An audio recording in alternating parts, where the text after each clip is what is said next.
if you take months off, you take, like this was the thing that I was thinking about with Jon Jones. Jon Jones said he needed 6 months and all. So they were trying to make a deal, and then he decided to retire. But it's 6 months because he's not training, like at all. Like, he just doesn't train. Like in between fights, just doesn't train. And they're going to announce it on International Fight Week. But for some reason, they announced it last night.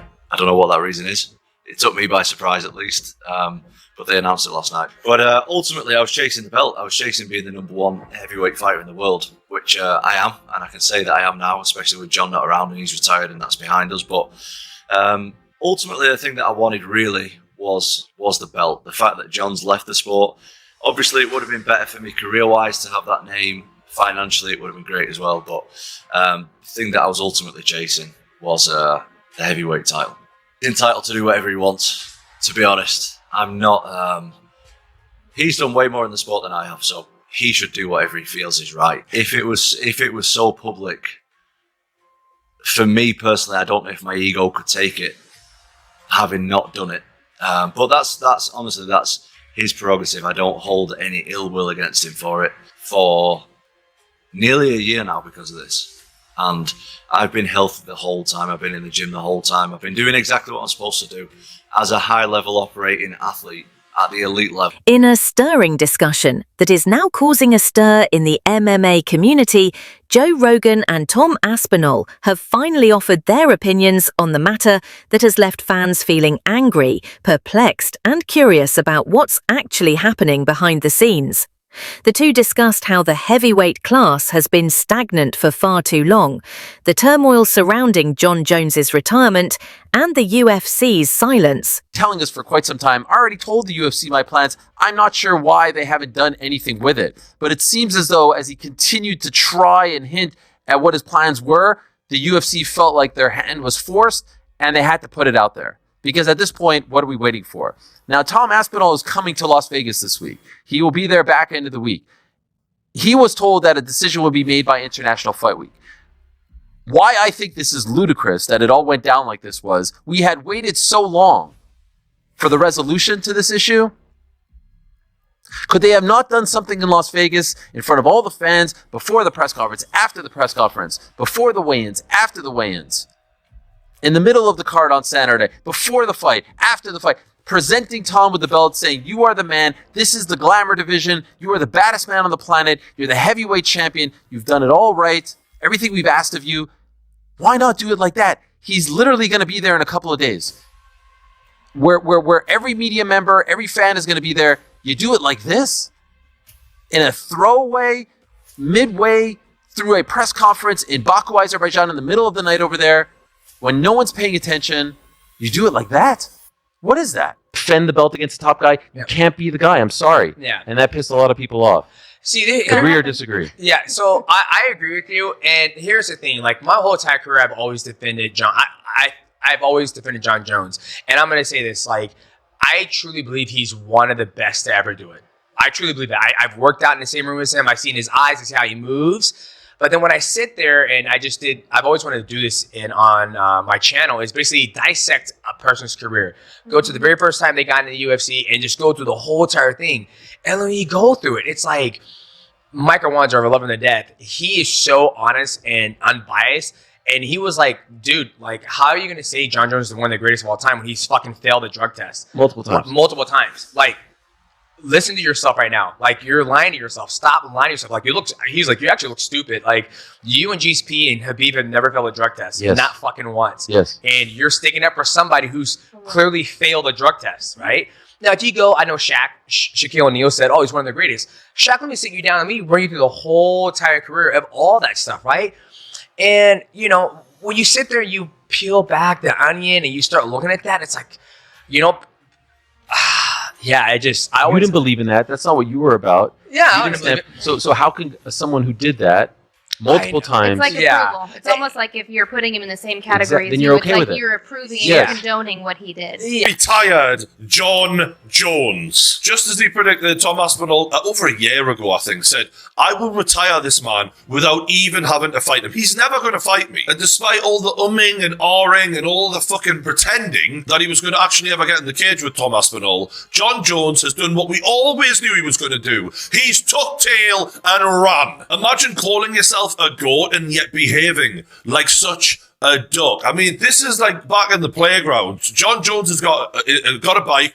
Tom Aspinall's come over and goes, give us your bike now. What you have to do then is fight. You have to defend what your shit is and say, no, you're not going to take this. And do you know what Jon Jones did? You have it. I don't want to fight. You can have it. This is unbelievable. The greatest of all time. What a load of shit. I'm sorry. Never going to call that him the GOAT. Ever again. Because being the greatest of all time is not just about winning. And that's what Jon Jones doesn't understand. It's about how you conduct yourself throughout the whole of your career. Are you willing to fight the biggest challenges, the biggest tests? Go in there and test yourself against everyone. And Jon Jones proved, without a shadow of a doubt, his biggest test stepped up and he bottled it well and truly. Remember this clip from like over a year ago when John actually met Tom in person? Respect. All the best. Respect. All the Do a best. quick picture. Sure. Yeah? Let's get it. Face off. No. Okay. He wouldn't even face off with Tom Aspinall, let alone get in a cage with him. And after all of the fannying around and waiting for Jon Jones to man up and strap his balls on and defend his heavyweight title, because you've never really earned it. You beat a guy who wasn't even the champion. You beat Stipe. Oh my God, what a farce that fight was. That will go down as the most pointless, pathetic fight I can imagine in a world title fight.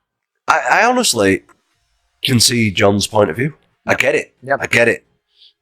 It's just about the title for me. Yep. I just want the title, that's it. Yep. Does nothing else really matter. So, yeah, I get it completely. Get his point of view. Get what everybody's saying. Completely understand. Mm-hmm. I just want to prove I'm the best. That's all. Tom starts out by discussing the emotional toll that the last year has taken.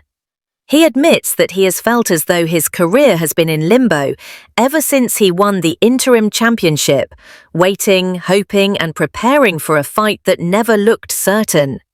He claims that despite the UFC's refusal to make any formal announcements, they kept sending him conflicting information and advising him to be prepared for Jon. And now that Jon has abruptly announced his retirement, Tom acknowledges that it seems like those months were in vain. Joe Rogan, who is obviously irritated, also doesn't hold back. What a lot of fans have been wondering, why did the UFC wait this long? He continues, why would Jon hold the title and delay the division if he had known as early as last year that he intended to retire? Why not simply be truthful with the athletes, supporters, and sport? It seemed like it was a lot of positive. It seemed like that was a moment in this whole saga where, like, I think we're going to get this fight. You kind of said that the talks went well, but now that, it's all resolved, what happened in London? What were your talks with Hunter Campbell then? I mean, I believe that that's the UFC's business, really. As far as, I just did everything that was asked of me, to be honest. What their business is with the other side is their business, and I don't really know what happened. I know that the UFC were pretty sure that it was going to happen, and that's all I know, really. I don't know the ins and outs of it. I know that there's people that come out and said he's been offered the money that he asked for and he got the time he asked for and everything. I just got told that I was fighting and I went along with it, and that's all I know. Yeah. In your mind, were you expecting a contract? Like, were you to that point where you were thinking the contract could come through at any moment? Yeah, definitely. Yeah, I was expecting that. Yeah, but didn't happen. And I don't know if you saw this or not, but Dana White told a very prominent MMA journalist, Oscar Willis from the Mac Life, that the fight very prominent was done. He said it was finished. The fight was done. When did you start to feel like, maybe the fight's not done?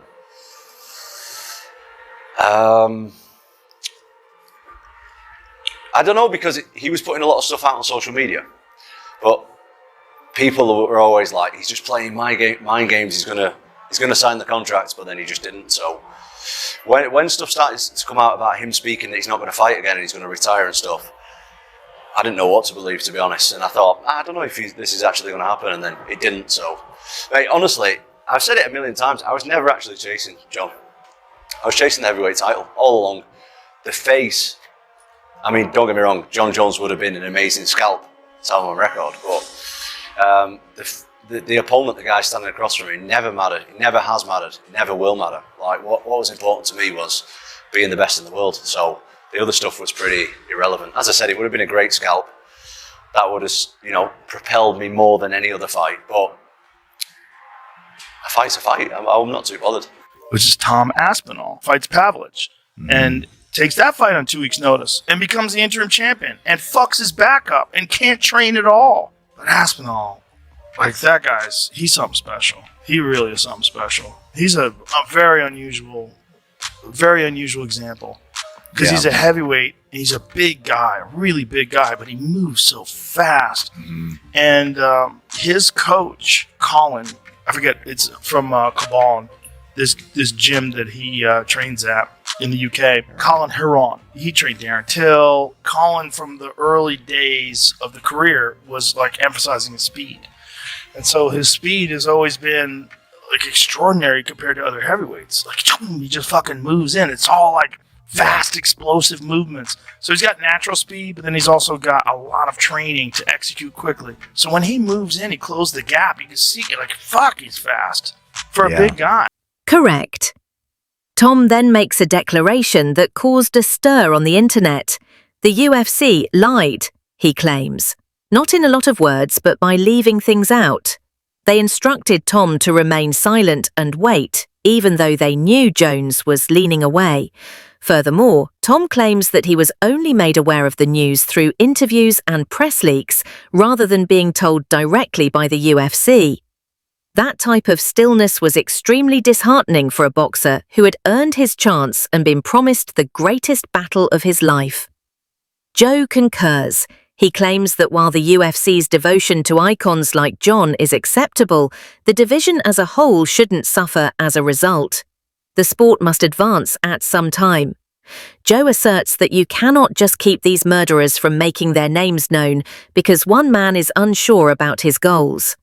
However, despite all of this annoyance, Tom remains incredibly calm. He claims that he is no longer preoccupied with what may have been. He's thinking forward. The time of Jon Jones is ended. Time for a fresh chapter now. Additionally, Tom claims that he is more prepared than ever to defend his title and establish himself as the legitimate heavyweight champion. There have been suggestions of names like Sergey Pavlovich, Cyril Gane, and even the prospect of facing Francis in the future. However, one thing is evident. Tom desires an active lifestyle. Big bouts, loaded cards, and genuine divisional momentum are what he hopes to bring back to the fans. He claims that hunting ghosts is no longer the focus of this. This has to do with legacy. We knew, DC, that this had been part of the conversation. We were hoping it wasn't going to be the conversation just yet. I mean, I selfishly was hoping for a fight between he and Tom Aspinall. I don't think I'm the only one. In fact, I know the whole world was kind of hoping for that. In the end, he is not fighting Tom Aspinall. He is retiring from the sport of mixed martial arts, announced by Dana White on Saturday. Your initial thoughts to the announcement that Jon Jones is officially retired from mixed martial arts? So my first thought, it was like, he actually did it. He actually did it. I didn't think that he would walk away. I didn't know that, he would allow for or would be able to handle what comes with making this decision right now and the optics of it, right? You understand what I'm saying? What it looks like to people. I didn't know that his ego would be able to handle walking away. I figured he would fight based on that. But he didn't. And it's crazy. I said something the other day, Brett, and I don't want this to be like me crapping on Jon Jones, but I said something on my YouTube channel. I said, if Jon Jones doesn't fight this guy, he quit. Right? He quit. I said that. And he did. He's out of the game. It's crazy. It's interesting to me that you say that maybe his ego wouldn't have allowed it because of the optics. Dude, he created the optics by just not retiring in Madison Square Garden. Had he retired, it would have been he would have gotten a little bit of flack for it, but not much, I don't think, because it would have been hey man, this guy's just done fighting. He's done a lot. He's in his late 30s now. He's just finished. But by dragging it out, he himself was the one that created the optics. When you kind of try and look at this and try to get behind of what happened behind the scenes, what happened here? What was Jon hoping for? Was this just something that he fumbled right from the beginning? What was the UFC hoping for? Like where did this go wrong? Because it just seems like if we were going to end up here with Jon Jones being retired, why didn't we do it in November of last year? Yes, that's a great question. So, Brett, I think his intent was to fight. When did Tom Aspinall knock out Curtis Blades? Was that in the beginning of this year? It was in like February, right, or January? I'm not exactly sure. Google it. But I think that was last year, actually. You keep talking, I'll find out. Was it before? If it was before he fought in November against Stipe, I believe that when he beat Stipe, his intention was to continue. I just don't know that when he started to train, it's like, I don't really want to do this no more. And I know what it's going to take to beat this guy. You got it for me? July of last year. So it's been a long time. So he was before Stipe. So Aspinall's just kind of waiting. Remember that appearance he had? Aspinall went there. This guy was so excited to fight him, and I don't know that he could find that love to get up to do what he knows he would need to do in order to get past this guy. There's a massive news for the UFC. It's massive news going forward. And I don't hate to say it, actually. I actually love to say it. Everybody on MMA YouTube was right. Everybody that said that Jon Jones was never going to fight Tom Aspinall was right. Everyone that said that Jon Jones was ducking Tom Aspinall was right, and it just got confirmed while the heavyweight champion is healthy and just doesn't want to fight. And again, some people will say, well, he never beat Jon Jones for it, but that's not his fault. I mean, Tom Aspinall did everything he could to fight Jon Jones. Look at this however you want, but the point remains, Jon can still be one of, if not the greatest to have ever fought in MMA. But he ducked Tom Aspinall, and it's clear now. And there's no way to really excuse it. I mean, yeah, you can say Jon didn't feel like Tom was valued enough to fight him, but he still ducked Tom Aspinall. He still didn't want any part of the Tom Aspinall fight. And I even hesitated for a long time to say, oh, Jon's not scared, none of that. And Jon's probably not petrified, but he is understanding of one thing, that Tom Aspinall throws a wrench into the GOAT talks if he fights him, because Tom Aspinall presents more of a danger to Jon Jones than Stipe Miocic did. And that is the only reason Jon Jones retired, because Tom Aspinall was too dangerous to fight. Did Jon Jones in some way ruin a legacy that could have been the greatest in combat sports of all time? And here's my answer to that. The only He's one reason of the best of all time. Here's my answer to that. The only reason it's in danger of being tarnished is because he didn't take this fight. Because we haven't been thinking about the past transgressions. We've been thinking about this fight. And the fact that he's not fighting this guy, and it's believed, like the great DC himself is saying, yo, he's walking away because he does not want to fight this guy. That's bad. Dana White came to me and told me, look, Aspinall wants that guy. I hadn't even heard of Aspinall. I watched him a couple of times. If he's really retired as a fight fan, I'm sad. I'm glad I saw him fight at MSG. Because I think he's the greatest. I think Jon Jones is the greatest. Incredible watch. So if there's any chance he changes his mind, we'd all love to see As it. you would say, Molly, he's the greatest, but what are we talking about? Possibly, people are saying possibly is because he's ducking somebody. That's not good. That's not good. And who's the number one contender now? You're now being chased, right? You were doing a little bit of chasing in terms of trying to get that unified, but who in your mind is the number one contender now for the heavyweight title belt? Oh, that's I'm more than happy being chased. That's fantastic. I would rather be the hunted as opposed to the hunter, because I've been chased. I don't like chasing fights. I like just being the guy and everyone comes to me. That's fantastic. So I've actually fought a lot of the top 10. One of the guys I've not fought is Cyril Gane, a French guy. That's a fight that I was actually chasing that fight a few times before. He was ducking and diving around himself a little bit, so he is due a little bit of a beating off me. I look forward to that. Couple more guys down the rankings. A Brazilian guy, Jailton Almeida, I've not fought. There's a guy I've already beat called Alexander Volkov, who's doing really well for himself as well. So who knows? You never know in the heavyweight division. There's a couple of up-and-coming guys who I've not mentioned as well. So there's some good fights to be made over the next couple of years for sure. If I were to say myself, it'd be great to see you fight Gane in in London or in the UK somewhere as your next fight. Do you have any idea what you're doing next and when you'll be back in the octagon? I do, but I also want to keep my job. So there's not much I can say on it, to be honest. But Will yeah, you fight this year? I'm going to be fighting hopefully twice this year. That's my plan. Oh, wow. At least I think I wasted enough time. Jon Jones couldn't knock the skin off a rice pudding. We have had stuff to do in the same building for like 4 or 5 days in a row and have not run into him yet, which is a bit weird. How many times can this be a coincidence? The honest answer is I don't know if it is a coincidence or not, but I'm not even bothered about fighting Jon. I think everyone gets it very confused, especially Jon. I just want the heavyweight title, that's all. I deserve it. We have coincidentally missed each other a lot of times. Actually, that one clip, I didn't even know he was there.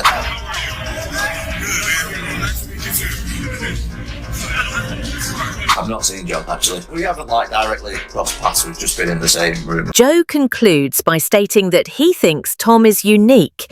The talent, the attitude, and the humility all suggest a potential superstar. However, he cautions that the UFC must take action. No more half-baked assurances. Put an end to politics. Give the fighting to the man. He deserves it. The headline is no longer about Jon Jones's comeback or lack thereof. The true story right now is Tom Aspinall's ascent, and if the UFC is prepared to support their new champion and usher in the next heyday of heavyweight mixed martial arts.